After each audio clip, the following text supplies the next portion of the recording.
Hello and welcome to new BAPSH। तो आज हम BPSC 101 के यूनिट नंबर 5 को देखने वाले हैं, जिसका टॉपिक है ह्यूमन रिलेशंस अप्रोच।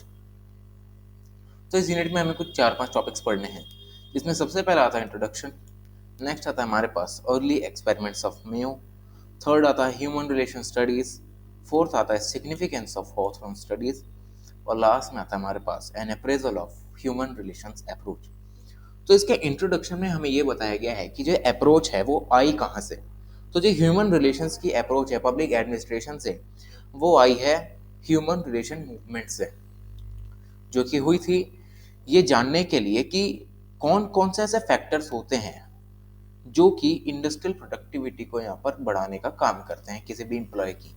जैसे कि कोई social relations, motivation, employee satisfaction, ये कुछ ऐसे फैक्टर्स थे जिनको एनालाइज किया गया और ये ऑब्जर्व किया गया कि क्या क्या रिलेशनशिप है इन सभी की इंडस्ट्रियल प्रोडक्टिविटी के साथ।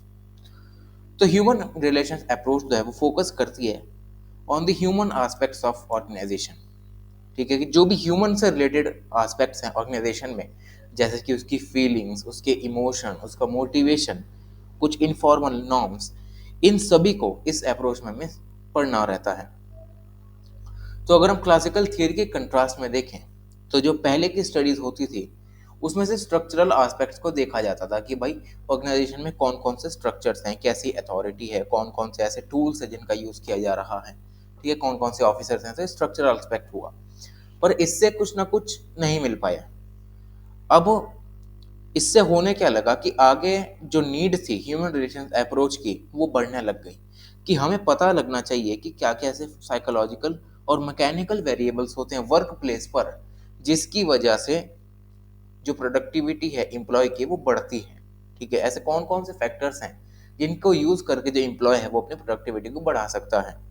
तो इसी को ध्यान में रखते हुए यहाँ पर नीड उठी कि हमें जो ह्यूमन साइको है उसको यहाँ पर हमें अच्छे से अंडरस्टैंड करना चाहिए, जो कि इस ह्यूमन रिलेशन अप्रोच में हमें पढ़ना रहता है। इसमें प्राइमरी दी जाती है ऑर्गेनाइजेशन को, कि ऑर्गेनाइजेशन जो है वो human groupings, human communication, human leadership के बारे में क्या क्या यहाँ पर ताम झाम करके रखती है। तो सबसे पहला जो टॉपिक आता है हमारा वो रहता है early experiments of Elton Mayo. जो एल्टन मेयो होती हैं वो 1923 से एक टेक्सटाइल मिल में यहाँ पर अपने रिसर्च को चालू कर देती हैं, जो कि होती है फिलाडेल्फिया के पास। ये अमेरिका में रहता है। तो इस जो रिसर्च होती है एल्टन मेयो की, इसको हम कहते हैं द फर्स्ट इंक्वायरी, कि पहली बार एक जो व्यक्ति है वो ह्यूमन रिलेशंस को स्टडी करने जा रहा है वर्क प्लेस पे। इसमें जो मेयो होती हैं वो अटेम्प्ट करती हैं कि क्या फटीग का इम्पैक्ट होता है वर्किंग कंडीशंस और प्रोडक्शन लेवल्स पर, कि जो थकान होती है एम्प्लॉयज़ को उसका क्या क्या लेना देना होता है किसी भी प्रोडक्शन लेवल पर। तो ये सब जो मेयो होती हैं वो इनिशियल लेवल पे यहाँ पर कंडक्ट करती हैं। तो सबसे पहले जो मेयो होती हैं वो देखती हैं कि जो मिल है ना, ये टेक्सटाइल मिल, वो वर्कर्स जो होते हैं उनको सभी तरीके की फैसिलिटीज प्रोवाइड करती हैं, पर जो इनका म्यूल स्पिनिंग डिपार्टमेंट होता है, एक पर्टिकुलर डिपार्टमेंट इस मिल में होता है, उसको एक प्रॉब्लम आती है कि इस पर्टिकुलर जगह पे जो वर्कर्स हैं या जो लेबर है उनका टर्नओवर बहुत ही कम आ रहा है। ठीक है, 250% तक इनका सिर्फ टर्नओवर जा रहा है, उससे ऊपर बढ़ ही नहीं रहा है। तो बहुत सारे इंसेंटिव्स प्रोवाइड करने के बावजूद ये यहाँ के जो वर्कर्स हैं वो यहाँ पर एज्यूम्ड ह्यूज प्रोपोर्शंस में टर्नओवर नहीं दे पा रहे हैं। तो मिल में सबसे पहले मेयो जो है वो इसी को यहाँ पर ऑब्जर्व करती हैं, और इस स्टडी को कंडक्ट कराने के बाद मेयो इस कंक्लूजन पर निकलती हैं कि जो फिजिकल फटीग होता है, मतलब जो थकान होती है किसी भी एम्प्लॉय की, वो एक की डिमोटिवेटिंग फैक्टर बनता है वर्कर्स के बीच में, क्योंकि अगर थकान होगी वर्कर्स को तो आगे काम कर ही कैसे पाएंगे, जिसकी वजह से जो डिक्रीज हमें देखने को मिलता है इंडस्ट्रियल प्रोडक्टिविटी में, कि इंडस्ट्रियल प्रोडक्टिविटी में जो वर्कर्स हैं उनकी थकान की वजह से टर्नओवर नहीं आ पा रहा है। तो मेयो जो होती हैं इस मिल में इस स्टडी को कंडक्ट कराने के बाद एक कंक्लूजन देती हैं। तो ये हुई बात इनिशियल लेवल पे, कि जो एल्टन मेयो है उसने अपनी शुरुआत कैसे की ह्यूमन रिलेशंस को समझने की। पर 1924 से 1932 का पीरियड एक ऐसा होता है जहां पर एक टर्निंग पॉइंट देखा जाता है ह्यूमन रिलेशंस अप्रोच में, जिसे हम एक्सपेरिमेंट्स कहते हैं, जो कि हॉथॉर्न प्लांट में होते हैं वेस्टर्न इलेक्ट्रिक कंपनी में। Near Chicago. तो शिकागो की एक इलेक्ट्रिक कंपनी होती है जहाँ पर एक दोबारा से कुछ सीरीज ऑफ एक्सपेरिमेंट्स को किया जाता है। तो जो हॉथरॉन प्लांट होता है इसमें करीब करीब 29,000 एम्प्लॉयज काम करते हैं, जो कि वहाँ पर टेलीफोन मैन्युफैक्चर करती है, ठीक है, टेलीफोन बनाती है, केबल्स बनाती है और कुछ कम्युनिकेशन डिवाइस जैसे कि ट्रांसमिशन इक्विपमेंट्स भी यहाँ पर बनाए जाते हैं। तो सबसे बड़ा जो ऑब्जेक्टिव होता है इस स्टडी का वो ये होता है कि जो वर्क प्लेस है और उस वर्क प्लेस की लाइटिंग है उसका इंडिविजुअल एफिशिएंसी से क्या क्या लेना देना है। मतलब एक जगह पर जहाँ जो एम्प्लॉयज हैं वो काम कर रहे हैं वहां पर किस तरीके की लाइटिंग है, कौन कौन से बल्ब जल रहे हैं, ट्यूब जल रही है, ठीक है, लाइटिंग के क्या क्या वहां पर बंदोबस्त हो रखे हैं, वो इसका मेजर ऑब्जेक्टिव रहता है। तो सबसे पहले इस पीरियड में 1924 से 27 तक एक सीरीज ऑफ इल्यूमिनेशन यहाँ पर चलाया जाता है, मतलब कि लाइटिंग का क्या क्या लेना देना है, ठीक है, इंडस्ट्रियल वर्क पे। तो सबसे पहले की अप्रोच आती है हमारी ग्रेट इल्यूमिनेशन। फर्स्ट एक्सपेरिमेंट में जो रिसर्चर्स होते हैं वो अलग अलग 3 तरीके के डिपार्टमेंट्स में इस स्टडी को कंडक्ट करते हैं, ठीक है, इररिस्पेक्टिव ऑफ इंक्रीजिंग और डिक्रीजिंग लेवल्स ऑफ इल्यूमिनेशन। मतलब इस पॉइंट ऑफ टाइम पे जो इल्यूमिनेशन होता है, जो लाइटिंग होती है, ना तो उसको बढ़ाया जाता है ना ही उसको घटाया जाता है, मतलब कांस्टेंट लेवल पर यहाँ पर स्टडी की जाती है, ठीक है, और देखा जाता है कि क्या इसमें प्रोडक्टिविटी जो है वो या तो इंक्रीज हो रही है या तो डिक्रीज हो रही है। तो ये होता है इसकी ग्रेट इल्यूमिनेशन की शुरुआत, मतलब एक इनिशियल जो पॉइंट होता है यहाँ पर इसको इम्प्लीमेंट किया जाता है। इसके बाद एक दूसरी स्टडी होती है, यहाँ पर 2 ग्रुप्स बनाए जाते हैं। एक ग्रुप होता है यहाँ पर कंट्रोल ग्रुप, दूसरा होता है एक्सपेरिमेंटल ग्रुप। जो कंट्रोल ग्रुप होता है वो कांस्टेंट इल्यूमिनेशन लेवल पर यहाँ पर काम करता रहता है, जैसे कि इनिशियल वाले में चलता था कि ना तो हम लाइटिंग को बढ़ाएंगे ना तो हम लाइटिंग को घटाएंगे। जिस नॉर्मल लाइटिंग पे जो ग्रुप्स हैं वो काम कर रहे हैं उसी पर हम यहाँ पर ऑब्जर्वेशन करेंगे। और वहीं जो एक्सपेरिमेंटल ग्रुप होता है वो क्या करता है कि लाइट के जो लेवल्स होते हैं, ठीक है, रोशनी के जो लेवल्स होते हैं उसको यहाँ पर इंक्रीज करना चालू कर देता है, ठीक है। Both the groups showed increase productivity. अब इससे होता क्या है कि दोनों ही जो ग्रुप्स थे, जहाँ पर एक तो ग्रुप ऐसा है जहाँ पर कांस्टेंट लाइटिंग हो रही है, दूसरा ग्रुप ऐसा है जहाँ पर लाइटिंग इंक्रीज कर दी गई है, तो इन दोनों में कंक्लूजन निकल के आता है कि दोनों ही ग्रुप्स में पाया गया कि जो प्रोडक्टिविटी है उनका लाइटिंग से कोई लेना देना नहीं, प्रोडक्टिविटी तो अभी भी इंक्रीज ही हो रही है, उससे कोई इसका लेना देना नहीं है। तो जो सबसे पहली स्टडी होती है इल्यूमिनेशन की वो यहाँ पर कंडक्ट कराई जाती है और इसके बिहाफ पर कोई भी कंक्लूसिव रिलेशनशिप यहाँ पर नहीं दिखाई जाती कि क्या जो लाइटिंग है और जो वर्क स्पेस जो वर्कर्स हैं उनका आपस में क्या क्या लेना देना है। तो जो रिसर्च टीम कंक्लूड करती है वो ये कहती है कि जो प्रोडक्टिविटी है ना वो लाइटिंग की वजह से इंक्रीज या डिक्रीज नहीं होती, वो होती है interest shown by the research team in the workers और retention of intensive wage plan, कि वेज प्लान के हिसाब से, ठीक है, यहाँ पर प्रोडक्टिविटी का इंक्रीज और डिक्रीज हमें देखने को मिलता है। तो ये सब इस ग्रेट इल्यूमिनेशन की अप्रोच में देखा जाता है। अब नेक्स्ट जो एक्सपेरिमेंट होता है वो होता है रिले असेंबली एक्सपेरिमेंट्स। अब ये जो एक्सपेरिमेंट्स थे वो इसलिए कंडक्ट कराए जाते हैं कि क्या कौन से अदर वेरिएबल्स हो सकते हैं जिसके बिहाफ पर जो प्रोडक्टिविटी है वो या तो डिक्रीज होती है वर्कर्स की या तो इंक्रीज होती है। तो इस एक्सपेरिमेंट में सबसे पहले 2 विमेन को चुना जाता है। अब 2 विमेन जो होती है उनको चुना जाता है, उन्हें कहा जाता है कि तुम और 4 लोगों को चुन लो, ठीक है, 4 लोगों को चुन लो और यहाँ पर काम करना शुरू कर दो। अब ये 2 ग्रुप्स जो बनते हैं 5-5 लोगों के, अब इनको अलग अलग कमरों में भेज दिया जाता है काम करने के लिए over a period of 5 years, 5 सालों के लिए अलग अलग काम करते हैं और टेलीफोन रिलेज जो होते हैं उनको असेंबल करते हैं। टेलीफोन रिलेज एक ऐसा पार्ट होता है टेलीफोन का, तार वाले जो लैंडलाइंस आती थी उस समय पर उसमें ये यूज़ किया जाता था। अब इसमें होता क्या है कि एक स्मॉल टेलीफोन पार्ट्स को यहाँ पर जोड़ दिया, ठीक है, और कुछ फिनिश्ड रिलेज बना दिया, तो यही सब ये काम करते थे 5-5 सालों के लिए। और इन 5 सालों के बाद ये जो ग्रुप्स होते हैं वो एक एक्सपेरिमेंट रूम में मूव ऑन कर जाते हैं जहाँ पर वो सुपरवाइजर से भी इंटरेक्ट करना यहाँ पर चालू कर देते हैं। पहले में क्या होता था कि ये जो 5 लोग हैं बस इन्हें में ही इंटरेक्शन होता था कि भाई काम कैसे करना है, ठीक है, कैसे कैसे यहाँ पर इक्विपमेंट्स लाने हैं, किस किस की ज़रूरत है, तो ये सब 5 ही लोगों में होता था। पर इन सभी 5 सालों के बाद अब ये जो लोग होते हैं एक्सपेरिमेंट रूम में मूव ऑन कर जाते हैं, जो कि सुपरवाइजर के साथ अब यहाँ इंटरेक्शन का शुरू हो जाता है। अब जो सुपरवाइजर होता है वो इनके साथ चेंजेस को डिस्कस करता है कि भाई बताओ तुमने क्या क्या चेंजेस को फेस किया और क्या क्या सजेशंस हमें तुम्हें देने चाहिए प्रैक्टिस में लाने के लिए।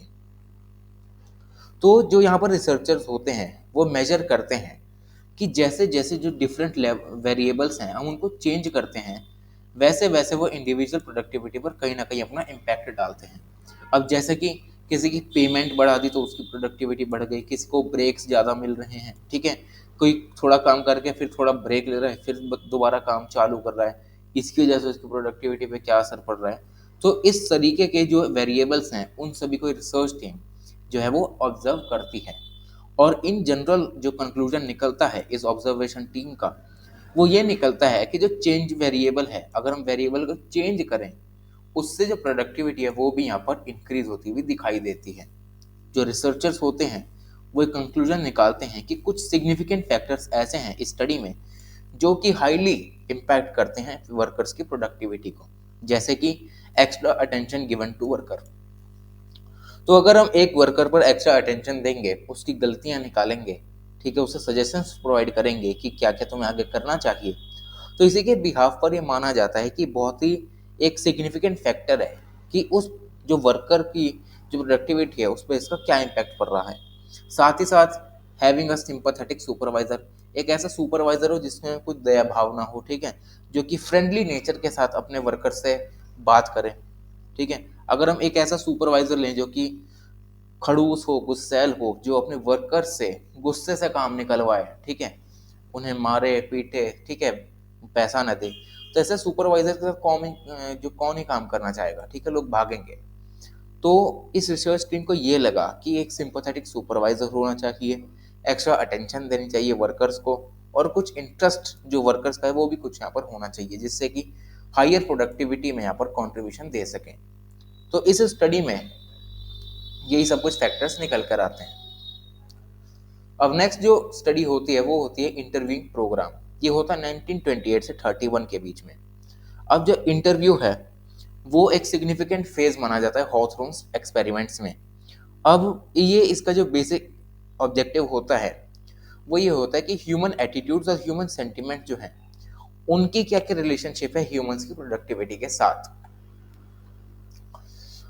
तो इसी को देखने के लिए 20,000 वर्कर्स को यहाँ पर इंटरव्यू किया जाता है कि हम भी देखें कि भाई जो फीलिंग्स है वर्कर्स की वो कैसी है उनकी जनरल वर्किंग के लिए, ठीक है, जो भी वो काम कर रहे हैं उस काम के लिए पर्टिकुलरली उनकी फीलिंग्स कैसी हैं, ठीक है, उनके सेंटिमेंट्स कैसे हैं, उनका क्या एटीट्यूड है उस काम के लिए। इस सभी को देखते हुए 20,000 वर्कर्स को यहाँ पर इंटरव्यू किया जाता है। और इनिशियल लेवल पे जो वर्कर्स होते हैं उनको एक स्पेसिफिक सेट ऑफ क्वेश्चन पूछे जाते हैं कि क्या तुम्हारी फीलिंग्स हैं, वर्क में क्या क्या दिक्कतें आ रही हैं, हमें क्या क्या बढ़ाना चाहिए, क्या घटाना चाहिए। तो इस स्पेसिफिक सेट ऑफ क्वेश्चंस को यहाँ पर इंटरव्यूअर जो है वो वर्कर से पूछते हैं। पर इस मेथड से जो रिजल्ट आते हैं वो बहुत ही वेग होते हैं, ठीक है। जो वर्कर्स होते हैं वो खुल के सामने आके बात नहीं कर सकते, ठीक है, इसमें तो इससे होता है कि ये मेथड हो जाता है फेल। अब दोबारा से इंटरव्यू जो प्रोग्राम है वो उसे चालू किया जाता है। अब इस टाइप में जो इंटरव्यू लिया जाता है वो ऐसा होता है कि नॉन डायरेक्टिव और ओपन एंडेड होता है। मतलब जो वर्कर्स हैं वो खुलकर सामने हैं, अपने जो भी व्यूज़ हैं उस पर्टिकुलर वर्क के एस्पेक्ट पर वो वहाँ से उनको डिस्कस कर सकते हैं। जिससे होगा क्या कि जो एनवायरनमेंट बनेगा वो फ्रेंडली होगा और सिंपैथेटिक भी बनेगा। तो इससे हमें पता चला इस सब स्टडीज से कि जो ह्यूमंस की एक्सप्रेशंस हैं वो भी एक बहुत ही बड़ा फैक्टर रहती हैं उनकी प्रोडक्टिविटी में, कि भाई जो काम वो कर रहे हैं उनका उनके तरफ एटीट्यूड क्या है, क्या क्या सेंटिमेंट्स रखते हैं, क्या फीलिंग्स आती हैं उन्हें ये सब काम करते हुए। तो ये सबको यहाँ पर कंक्लूड करते हुए इस स्टडीज़ को यहाँ पर बंद किया जाता है और इससे एक अपॉर्चुनिटी भी निकाली जाती है कि जो भी वर्कर्स हैं हमें उन्हें ओपन एंडेडली काम करने के यहाँ पर दिया जाना चाहिए कि भाई जो भी वर्कर अपने व्यूज़ को रखना चाहता है वो ओपनली और फ्रीली यहाँ पर अपने व्यूज़ को एक्सप्रेस करे, दूसरों के साथ अपनी प्रॉब्लम्स को दूसरों के साथ शेयर करें और एक फ्रेंडली एटमॉस्फेयर में काम करें। तो ये सब कंक्लूजन्स निकलते हैं इंटरव्यूइंग प्रोग्राम के। अब उसके बाद नेक्स्ट स्टडी आती है हमारी बैंक वायरिंग ऑब्जर्वेशन रूम। अब ये जो स्टडी होती है वो हॉथरॉन स्टडीज की लास्ट स्टडी होती है, जो कि एल्टन मेयो यहाँ पर लीड करती हैं। तो जो एल्टन मेयो होती हैं वो एक कंपनी में जाती हैं और वहाँ पे जो 14 लोग काम कर रहे होते हैं पर्टिकुलर टास्क को, ठीक है, बैंक में जो वायरिंग वगैरह का काम होता है उसको उसको ये सब ऑब्जर्व करना शुरू कर देते हैं। और ये ऑब्जर्व ये करती हैं कि एक इनफॉर्मल ऑर्गेनाइजेशन जो होती है वो ये लोग बना लेते हैं, मतलब एक 14 लोग की ऑर्गेनाइजेशन हो गई। अब इन 14 लोगों ने क्या किया, सब ग्रुप्स बना लिए, ठीक है। 14 लोगों में से 3 अलग चले गए, 4 अलग चले गए, 5 अलग चले गए, तो ऐसे ऐसे करके ये एक इनफॉर्मल ऑर्गेनाइजेशन बना सकते हैं सब ग्रुप्स के साथ। अब इन ग्रुप्स में ये लोग क्या करते हैं, अपना एक नेचुरल लीडर चुन लेते हैं कंसेंसस के बिहाफ पे कि हाँ भाई हम 4 लोग सहमत हैं कि ये हमारा लीडर बने और हमारी लीडरशिप को आगे बढ़ाए। तो ये सब सबसे पहले इनिशियल लेवल पर ये देखा जाता है। तो इस एक्सपेरिमेंट में जो वेजेस होती हैं वो इस बिहाफ पर दी जाती हैं कि कौन सा ग्रुप कैसे प्लान पर काम कर रहा है, और हर मेंबर को उस हिसाब से शेयर मिलेगा कि जो भी उसका टोटल आउटपुट आया है उसका उसमें क्या क्या शेयर है। मतलब फॉर एग्जांपल 100 रुपये का आउटपुट आया है तो उन 100 रुपये में जो भी शेयर हर वर्कर का है उस हिसाब से उनको यहाँ पर वेज मिलेगी। तो इन सभी एक्सपेरिमेंट्स के बाद जो एल्टन मेयो होती हैं वो ये कहती हैं कि जो वर्कर्स हैं, हमने जो भी स्टडीज़ कर ली, हमने ये पाया कि जो वर्कर्स हैं उन्हें कोई भी सुटेबल आउटलेट नहीं मिल रहा अपनी पर्सनल प्रॉब्लम्स और डिससेटिस्फैक्शंस को बताने के लिए वर्क लाइफ में। तो सबसे पहला जो बेसिक आंसर एल्टन मेयो देती हैं वो देती हैं कि इंडस्ट्रियल प्रॉब्लम्स कोई इनका आंसर नहीं है। आंसर ये है कि ह्यूमंस अगर हम काम कर रहे हैं तो उन्हें ह्यूमन फीलिंग्स का भी ध्यान रखना चाहिए। जो भी मैनेजर है, जो भी अथॉरिटी है, उसको ह्यूमन फीलिंग्स का ध्यान रखना चाहिए। उसे सिर्फ ये नहीं देखना चाहिए कि जो सब ह्यूमंस हैं इनसे बस काम निकलवाता है, जो पूरे पूरे दिन 12-12 घंटे यहाँ से काम निकलवाओ और थोड़ा बहुत पैसा देके इन्हें बाहर करो। ऐसा नहीं होना चाहिए। इस बिहाफ पर जो एंटल में होती हैं ये कहते हैं कि ह्यूमन फीलिंग्स, सोशल एटीट्यूड्स और ह्यूमन सेंटिमेंट्स का होना बहुत ही ज़्यादा ज़रूरी है किसी भी ऑर्गेनाइजेशन में। अगर कोई भी ऑर्गेनाइजेशन इन सभी को कॉग्निजेंस में नहीं लेती तो वो ऑर्गेनाइजेशन जो है वो यहाँ पर फेल भी हो सकती है। तो इससे ये पता चलता है कि जो मेयो होती हैं वो ये पता लगाने में यहाँ पर कामयाब हो जाती हैं कि कैसे ह्यूमन इमोशंस, ह्यूमन सेंटिमेंट्स और interactions among the various humans, उनके बीच में क्या क्या इंटरेक्शंस हो रहे हैं, क्या क्या इमोशंस हैं, कौन कौन से सेंटिमेंट्स हैं, उनका एक बहुत ही बड़ा इंपॉर्टेंट रोल होता है किसी भी वर्क प्लेस पे। तो ये सब स्टडीज कराती हैं यहाँ पर एल्टन मेयो।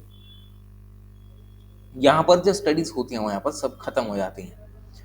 अब नेक्स्ट हमारे पास आता है कि इन सभी स्टडीज के बाद जो सिग्निफिकेंस है इन स्टडीज की वो है क्या, इससे हम निकाल क्या सकते हैं। तो ह्यूमन रिलेशंस अप्रोच में ये देखा जाता है कि जो हॉथरॉन एक्सपेरिमेंट होते हैं वो ज़्यादातर ह्यूमन बिहेवियर के इमोशनल एस्पेक्ट्स पर ही स्ट्रेस देते हैं कि हमें इमोशनल मतलब ह्यूमन फीलिंग्स, एटीट्यूड, सेंटिमेंट्स, इन सभी पर ध्यान देना चाहिए, ठीक है, ना कि टेक्निकल कुछ यहाँ पर डोमेन में हमें जाने की ज़रूरत है। तो जो मोस्ट इम्पॉर्टेंट स्टडी होती है या जो मोस्ट इम्पॉर्टेंट डिस्कवरी होती है हॉथरो एक्सपेरिमेंट की, वो ये होती है कि जो वर्कर्स हैं उनको आपस में कोऑपरेट करके काम करना चाहिए। उनको ये फ्रीडम देनी चाहिए कि जो भी उनके साथ फेलो वर्कर्स काम कर रहे हैं वो उनके साथ फ्रीली यहाँ पर कम्युनिकेट कर सकें। और साथ ही साथ यहाँ पर मैनेजर्स के लिए भी बात बताई जाती है कि जो मैनेजर्स हैं उन्हें भी इस बारे में ध्यान होना चाहिए कि जो भी एम्प्लॉयज़ उनके साथ काम कर रहे हैं वो उनकी सोशल नीड्स को केटर करें, ताकि जो एम्प्लॉयज़ हैं वो कोलैबोरेट करके ऑफिशियल ऑर्गेनाइजेशन में यहाँ पर काम कर सकें, ठीक है। ऐसा ना हो कि इनकी सोशल नीड्स को केटर ना किया जाए, इनमें गुस्सा भरे और एक दिन ये वर्क जो ऑर्गेनाइजेशन है उसके खिलाफ ही काम करना शुरू कर दें। तो इसमें बताया जाता है कि एक अच्छा मैनेजर वो होता है जो कि टेक्निकल एक्सपर्टीज के साथ तो ब्लेंड हो, साथ ही साथ उसमें सोशल कैपेबिलिटीज भी हों, जो अपने एम्प्लॉयज़ की दिक्कतों को समझे, एम्प्लॉयज़ की फीलिंग्स को समझे। तभी वो एक ऐसा मैनेजर बन पाएगा जो कि एक ऑर्गेनाइजेशन को अच्छे से चला सकता है।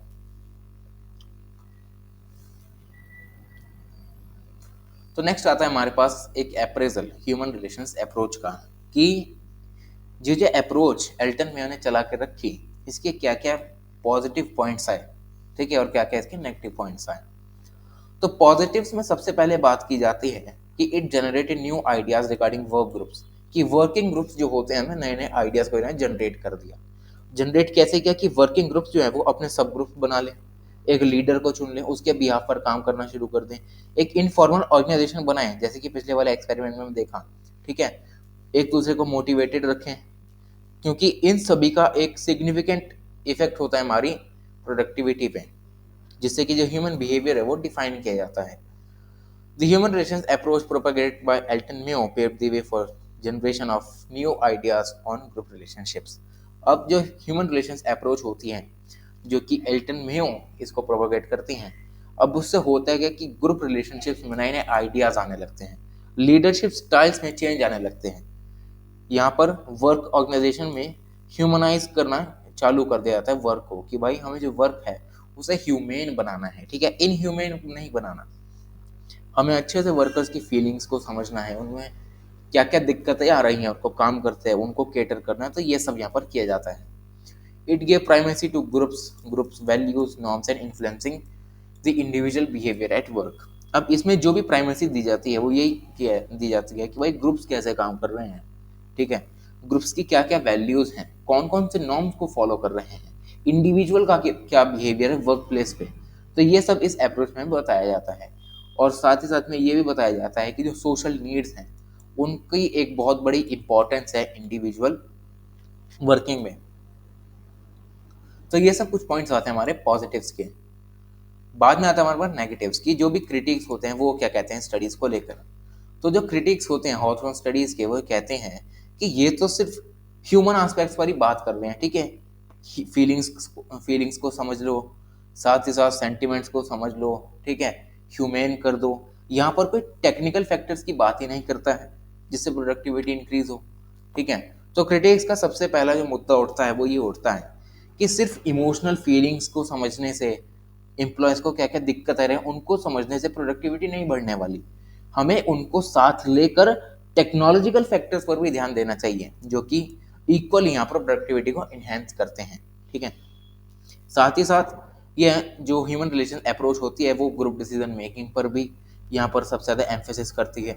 तो जो क्रिटिक्स कहती हैं, जो कहते हैं वो ये कहते हैं कि ये इंडिविजुअल डिसीजन मेकिंग पर इंपॉर्टेंस देते ही नहीं, कि इंडिविजुअल के भी कुछ यहाँ पर उसूल होंगे, ठीक है, उसे कैसे काम करना है।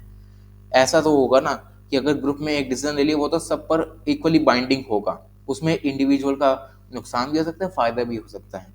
तो इसी को देखते हुए क्रिटिक्स ये कहते हैं कि इंडिविजुअल के पास भी यहाँ पर डिसीजन मेकिंग पावर होनी चाहिए। साथ ही साथ जो ह्यूमन मोटिवेशन है वो क्रिटिक्स ये कहते हैं वो मल्टी डायमेंशनल प्रोसेस है, कि एक टाइम पर जो ह्यूमन है वो मोटिवेटेड भी हो सकता है, दूसरे टाइम पे वो डीमोटिवेट भी हो सकता है, ये कोई स्टैटिक पार्ट नहीं है, ठीक है। इससे हम टोटलिटी का फेनोमेना यहाँ पर एक्सप्लोर नहीं कर सकते। और नेक्स्ट जो डैनियल बेल होते हैं वो एल्टन मेयो के वर्क को कहते हैं कि ये जो ह्यूमन रिलेशंस है ना वो काउ सोशियोलॉजी है, ठीक है। It aims at to make the work content and satisfied so that they could produce more.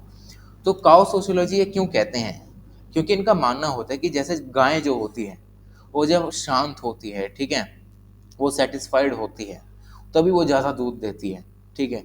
तो वैसे ये इनका कहना है कि अगर हमने वर्कर्स को सेटिस्फाई कर दिया, उनमें हैप्पीनेस ला दी, तब ये ज़्यादा काम करेंगे, ऐसा पॉसिबल है ही नहीं, ठीक है। ऐसे तो ये और आलसी बनना चालू हो जाएंगे। तो डैनियल बेल का ये कहना है।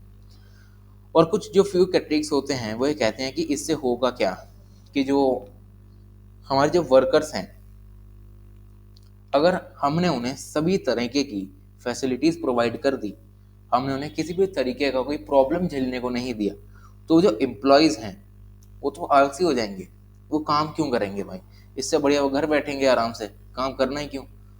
तो ये कुछ क्रिटिक्स का कहना रहता है। तो ये खत्म होता है हमारा BPSC 101 का unit number 5। So thank you so much.